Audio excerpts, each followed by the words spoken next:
I'm so glad to be with you again. I look forward to these visits every time they come, and I'm glad for that chance again today.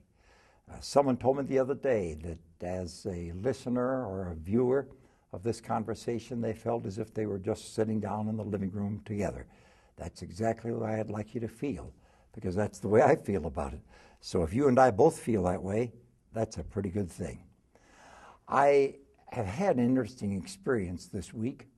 I've been on the road for a day where I was really, to tell you the truth, going to be a burden to a variety of people.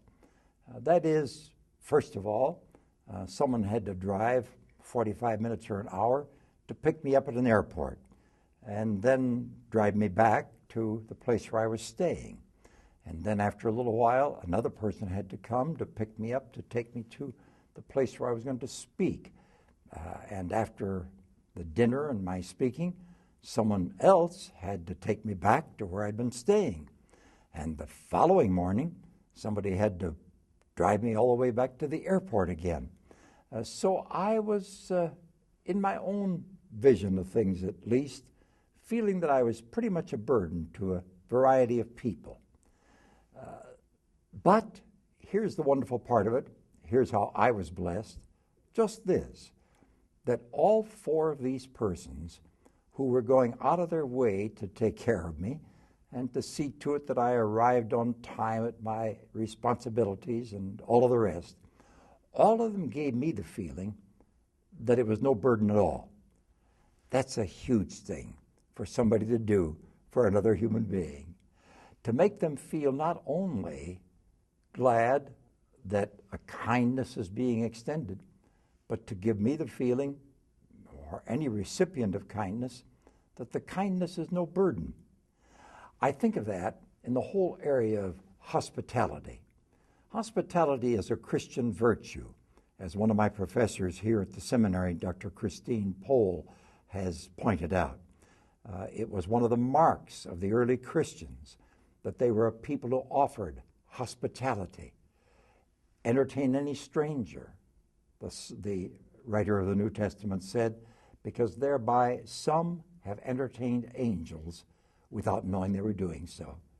We don't think much about that anymore. In the culture in which we live, there's a quality of fear with a stranger who seeks any kind of information or service from us. And rightly so, I fear, in the culture in which we live. But you and I still have our occasions when we can extend acceptance, service, kindness, holy Christian love to other people. And part of the big secret, I think, is to make that other person feel, by all means, that they are no burden. It's just a privilege to be together. Now, that's a pretty delicate balance, really. I've known times in my life when people intended to make me feel welcome, but they paid so much attention to me that I couldn't help but feel that I had to be a burden. How could people give me that much attention unless I was indeed absorbing all of their time and resources? So you have to be careful not to overwhelm people, but just to let people be comfortable. That's a great gift. I thought about that with Mary and Martha and that great story in the New Testament about the time Jesus was in their home. I think both Mary and Martha have something that could be said in their behalf. Mary, because she wanted so much to be with our Lord, to listen to him, to converse with him, to be benefited by his presence. And Martha, because she wanted to make him well-fed, well cared for. They both were doing the right thing. It would have been perfect, of course, if either one of them had put the whole package together in just one life, because that's the essence then of hospitality, is to provide for the needs of another, whatever those needs may be, whether it's a glass of iced tea, a dessert, a full meal, a night's rest and lodging, or if it is simply a matter of sitting down together and listening for 15, 20 minutes, half an hour, an hour.